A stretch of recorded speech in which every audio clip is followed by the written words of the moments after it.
बोलो भागवत भगवान की जय। श्रीमद् भागवत महापुराण महात्म छठा अध्याय सप्ताह यज्ञ की विधि। श्री सनकादि कहते हैं, नारद जी, अब हम आपको सप्ताह श्रवण की विधि बताते हैं। यह विधि प्राय लोगों की सहायता और धन से साध्य कही गई है। पहले तो यत्नपूर्वक ज्योतिषी को बुलाकर मुहूर्त पूछना चाहिए तथा विवाह के लिए जिस प्रकार धन का प्रबंध किया जाता है उस प्रकार ही धन की व्यवस्था इसके लिए करनी चाहिए। कथा आरंभ करने में भाद्रपद, आश्विन, कार्तिक, मार्गशीर्ष, आषाढ़ और श्रावण ये 6 महीने श्रोताओं के लिए मोक्ष की प्राप्ति के कारण हैं। देवर्षि इन महीनों में भी भाद्रा व्यतिपात आदि को सर्वथा त्याग देना चाहिए तथा दूसरे लोग जो उत्साही हों उन्हें अपना सहायक बना लेना चाहिए। फिर प्रत्येक प्रयत्न करके देश देशांतर में संवाद भेजना चाहिए कि यहाँ कथा होगी, सब लोगों को सपरिवार पधारना चाहिए। स्त्री शूद्र आदि भगवत कथा एवं संकीर्तन से दूर पड़ गए हैं, उनको भी सूचना हो जाए, ऐसा प्रबंध करना चाहिए। देश विदेश जो विरक्त वैष्णव हरि कीर्तन के प्रेमी हो उनके पास निमंत्रण पत्र अवश्य भेजें। उसे लिखने की विधि इस प्रकार बताई गई है। महानुभावों, यहाँ 7 दिन तक सत्पुरुषों का बड़ा दुर्लभ समागम रहेगा। अपूर्व रसमयी श्री भागवत कथा की होगी। आप लोग भगवान रसिक हैं, अतः श्री भागवत अमृत का पान करने के लिए प्रेम पूर्वक शीघ्र ही बधाने की कृपा करें। यदि आपको विशेष अवकाश न हो तो एक दिन के लिए तो अवश्य कृपा करनी चाहिए, क्योंकि यहाँ का तो एक क्षण भी अत्यंत दुर्लभ है। इस प्रकार विनय पूर्वक उन्हें निमंत्रण देना चाहिए और जो लोग आए उनके लिए यथोचित निवास स्थान का प्रबंध करें। कथा का श्रवण किसी तीर्थ में, वन में अथवा अपने घर पर भी अच्छा माना गया है। जहाँ लंबा चौड़ा मैदान हो वहीं कथा स्थल रखना चाहिए। भूमि का शोधन, मार्जन और लेपन करके रंग बिरंगी धातुओं से चौके पूरे घर की सारी सामग्री उठाकर एक कोने में रख दें। 5 दिन पहले से ही यत्नपूर्वक भाव से बिछाने के वस्त्र एकत्र कर लें। केले के खम्भों से सुशोभित एक ऊंचा मंडप तैयार कराएं। उसे सब फल, पुष्प, पत्र, चंदाओं से अलंकृत करें। चारों ओर झंडियाँ लगाकर तरह तरह के सामानों से सजा दें। उस मंडप में कुछ ऊंचाई पर 7 विशाल लोकों की कल्पना करें और उनमें विरक्त ब्राह्मणों को बुला कर बिठाएं। आगे की ओर उनके लिए यहाँ यथोचित आसन तैयार रखें। इनके पीछे वक्ता के लिए भी एक दिव्य सिंहासन का प्रबंध करें।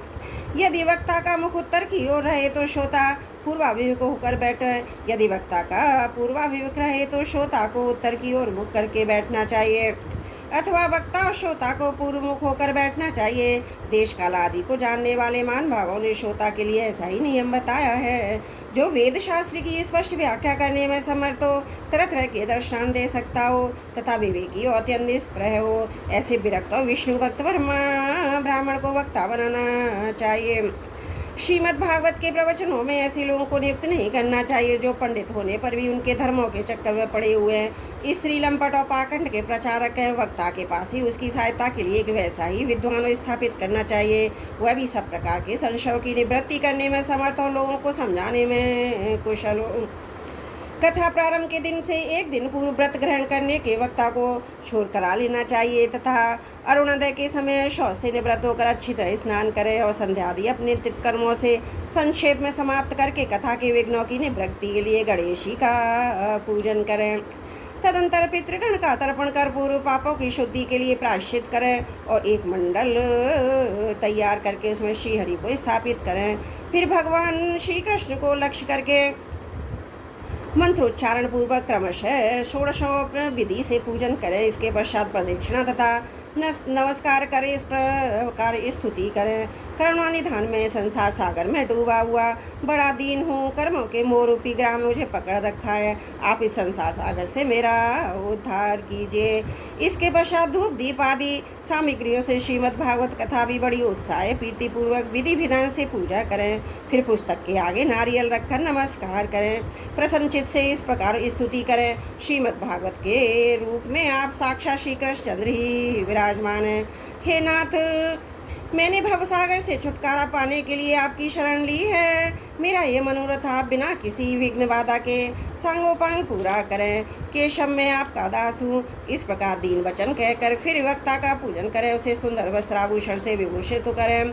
फिर पूजा के पश्चात उसकी इस प्रकार स्तुति करें। और सुख स्वरूप भगवान, आप समझाने की कला में कुशल और सब शास्त्रों में पारंगत हैं।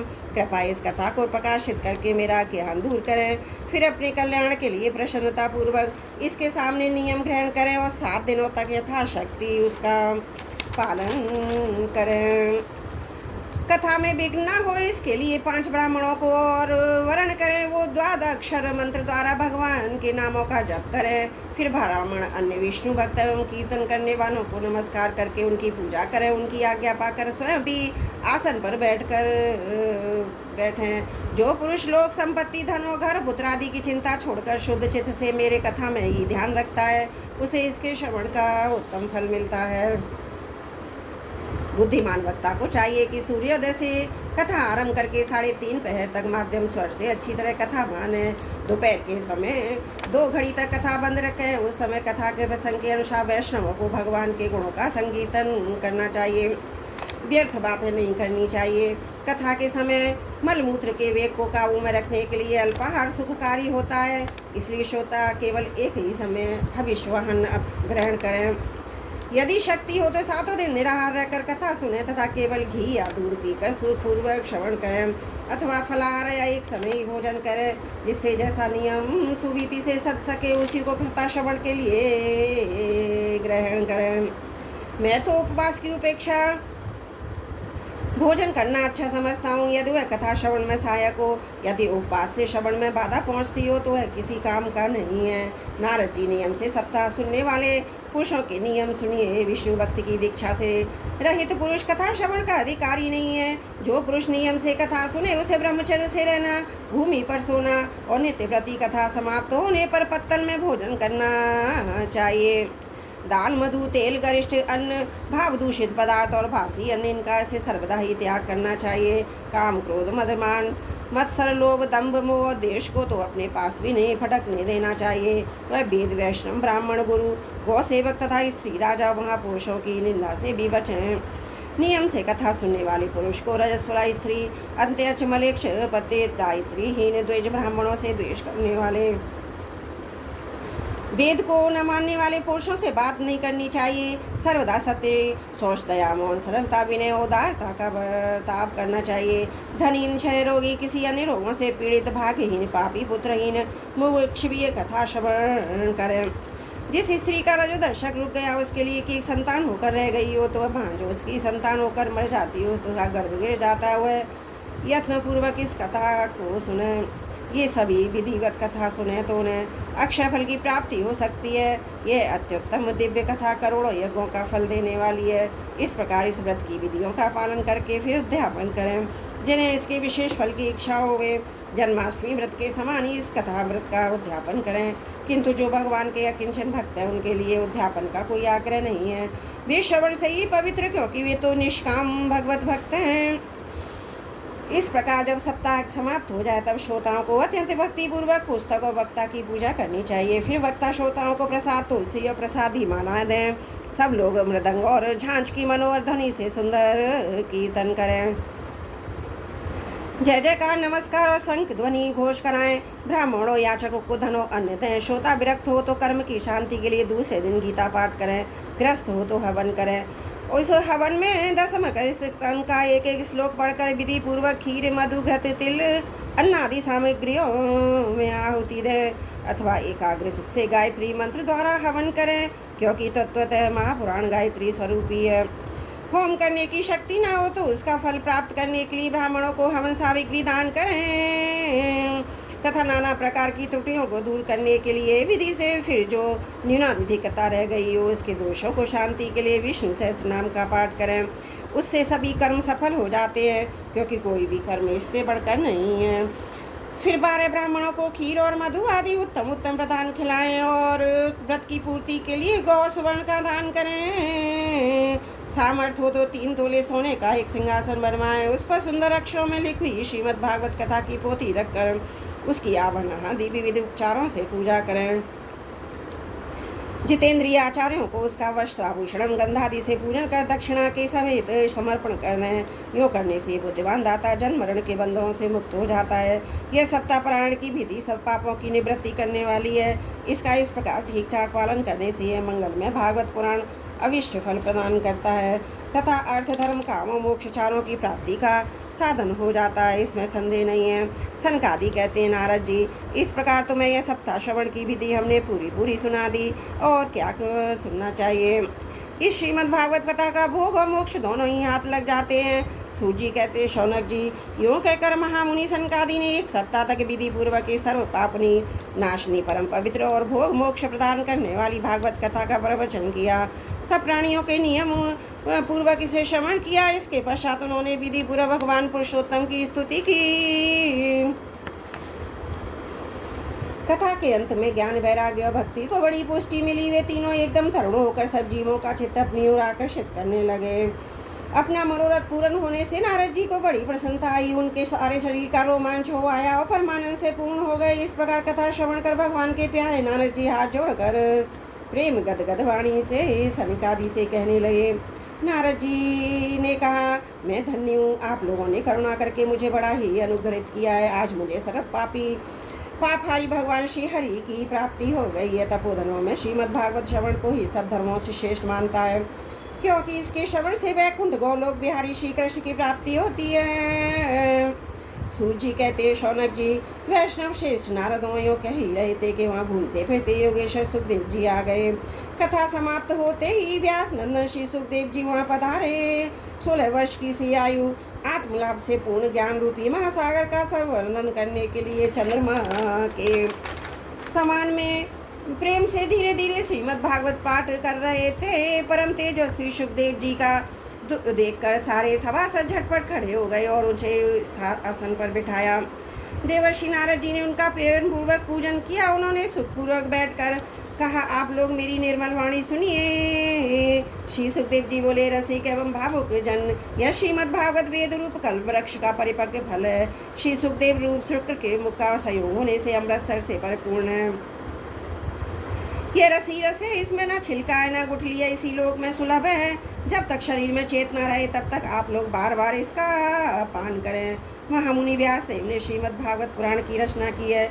इसमें निष्कपट निष्काम परम धर्म का निरूपण है। इसमें शुद्ध अंतःकरण सत्पुरुषों के जानने और कल्याणकारी वास्तविक वस्तु का वर्णन है, जिसमें तीनों तापों की शांति होती है। इसका आश्रय लेने पर दूसरे शास्त्र अथवा साधन की आवश्यकता नहीं पड़ती। जब कभी पूर्ण आत्मा पुरुष उसके श्रवण की इच्छा करते हैं, तभी ईश्वर विलंब उनके हृदय में अवरुद्ध हो जाता है।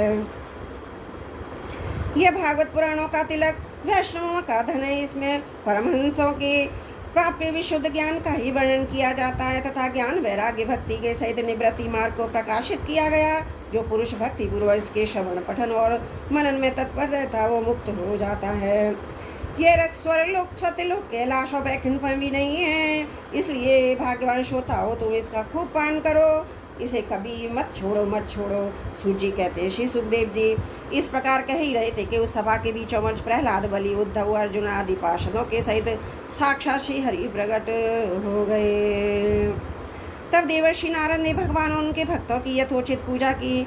भगवान को प्रसन्न देखकर देवर्षि उन्हें एक विशाल सिंहासन में बिठा दिया। सब लोग उनके सामने संकीर्तन करने लगे। उस कीर्तन को देखने के लिए श्री पार्वती जी के सहित महादेव जी और ब्रह्मा जी भी आए। कीर्तन आरंभ हुआ। प्रहलाद जी तो चंचल गति फुर्तीले होने के कारण करताल बजाने लगे। उद्धव जी ने झांझें उठा ली। देवर्षि नारद वीणा की ध्वनि करने लगे। स्वर विज्ञान ज्ञान विद्या में कुशल होने के कारण अर्जुन रागालाप से लगे। इंद्र ने मृदंग बजाना आरंभ किया। सनकादि बीच बीच में जय घोष करने लगे और सबके आगे सुखदेव जी तरह तरह की सरस अंगभंगी करके भाव जताने लगे। इन सब के बीचों बीच परम तेजस्वी भक्ति ज्ञान और वैराग्य नटों के समान नाचने लगे। ऐसा अलौकिक कीर्तन देखकर भगवान प्रसन्न हो इस प्रकार कहने लगे, मैं तुम्हारी इस कथा और कीर्तन से बहुत प्रसन्न हूँ। तुम्हारे भक्ति भाव ने इस समय मुझे अपने वश में कर लिया है, अतः तुम लोग मुझसे वर मांगो। भगवान के वचन सुनकर सब लोग बड़े प्रसन्न हुए और प्रेम चित्त से भगवान से कहने लगे, भगवान हमारी यह अभिलाषा है कि भविष्य में भी जहाँ कहीं सप्ताह कथा हो वहाँ आप इन पार्षदों के सहित अवश्य ही पधारें, हमारा ये मनोरथ पूर्ण कर दीजिए। भगवान तथास्तु कहकर अंतर ध्यान हो गए। इसके पश्चात नारद जी ने भगवान तथा उनके पार्षदों के चरणों को लक्ष्य करके प्रणाम किया। फिर सुखदेव जी आदि तपस्वियों को भी नमस्कार किया। कथामृत का पान करने से सब लोगों को बड़ा ही आनंद हुआ। उनका सारा मोह नष्ट हो गया। फिर से ये लोग अपने अपने स्थानों को चले गए। उस समय सुखदेव जी ने भक्ति को उसके पुत्रों सहित अपने शास्त्र में स्थापित कर इसी से भागवत का सेवन करने से श्री हरि वैष्णवों के हृदय में विराजते हैं। जो लोग दरिद्रता के दुख ज्वर की ज्वाला से दुग्ध हो रहे हैं उन्हें माया पिशाची ने रौंद डाला तथा जो संसार समुद्र में डूब रहे हैं उनका कल्याण करने के लिए श्रीमद् भागवत सिंह नाद कर रहा है। शौनक जी ने पूछा, सूजी सुखदेव जी राजा परीक्षित को गोकर्णों से धुंधकारी को और सनकादि नारद को किस किस समय यह ग्रंथ सुनाया था, मेरा यह संशय दूर कीजिए। सूत जी ने कहा, भगवान श्री कृष्ण स्वधाम गमन के बाद कलयुग के 30 वर्ष से कुछ अधिक बीत जाने पर भाद्रपद मास की शुक्ला नवमी को सुखदेव जी ने कथा आरंभ की थी। राजा परीक्षित के कथा सुनने के बाद कलयुग के 200 वर्ष बीत जाने पर आषाढ़ मास की शुक्ला नवमी को गोकर्ण जी ने यह कथा सुनाई थी। इसके पीछे कलयुग के 30 वर्ष और निकल जाने पर कार्तिक शुक्ला नवमी से सनकादि कथा आरंभ की थी। निष्पाप शौनक जी, आपने तो कुछ पूछा था, उसका उत्तर मैंने आपको दे दिया। इस कलयुग में भागवत की कथा भवरोग की बाण रामबाण औषध है। संत जन आप लोग आदर पूर्वक इस कथामृत का पान कीजिए। यह श्री कृष्ण को अत्यंत प्रिय, संपूर्ण पापों का नाश करने वाला, मुक्ति का एकमात्र कारण और भक्ति को बढ़ाने वाला है। लोक में ये कल्याणकारी साधनों का विचार करने और तीर्थों का सेवन करने से क्या होगा? अपने दूत को हाथ में पाश देखकर यमराज उनके कान में कहते हैं, देखो जो भगवान की कथा वार्ता में मत हो रहे हैं उनसे दूर रहना। मैं औरों को ही दंड देने की शक्ति रखता हूँ, वैष्णवों को नहीं। इस असार संसार में विषय रूप की आसक्ति के कारण व्याकुल बुद्धि वाले पुरुषों अपने कल्याण के उद्देश्य से आधे क्षण के लिए भी शुक कथा रूप अनुपम सुधा का पान करो। प्यारे भाइयों, निंदित कथाओं से युक्त कुपथ में व्यर्थ ही क्यों भटक रहे हो? इस कथा के कान में प्रवेश करते ही मुक्ति हो जाती है। इस बात के साक्षी राजा परीक्षित हैं। श्री सुखदेव जी ने प्रेम रस के प्रभाव में स्थित होकर इस कथा को कहा था। इसका जिसके कंठ से संबंध हो जाता है वह वैकुंठ का स्वामी बन जाता है। शौनक जी, मैंने अनेक शास्त्रों देखकर आपको यह परम गोप्य रहस्य अभी अभी सुनाया है। सब शास्त्रों के सिद्धांतों का यही निचोड़ है। संसार में इस सुख शास्त्र से अधिक पवित्र कोई वस्तु नहीं है। अतः आप लोग परमानंद की प्राप्ति के लिए इस 12 स्कंद रूप रस का पान करें। जो पुरुष नियम पूर्वक इस कथा का भक्ति भाव से श्रवण करता है और जो शुद्ध अंतकरण भगवत भक्तों के सामने इसे सुनाता है, वे दोनों ही विधि का पूरा पालन करने के कारण इसका यथार्थ फल पाते हैं। उनके लिए त्रिलोकी में कुछ ही भी असाध्य नहीं होता है। श्री भागवत भगवान की जय। श्री भागवत भगवान की जय। श्री भागवत महापुराण का महात्म 6वां अध्याय समाप्त। श्री भागवत भगवान की जय। हरि ओम तत्सत। गलतियों के लिए क्षमा चाहती हूँ।